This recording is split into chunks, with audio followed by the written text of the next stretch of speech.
простой водичкой. Мгм. Берем вот так и А можно пройдёмся. переборщить или нет? да, можно.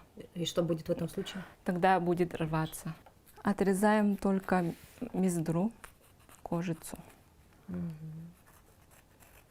Осторожненько, чтобы лишние пушинки не отрезать. А нитки обычные швейные, я использую армированные, то есть на капроне. Они прочнее, да? Да, они прочнее. И сюда прямо ручным стежком закрепляем. Синтепон Да, к меху. да.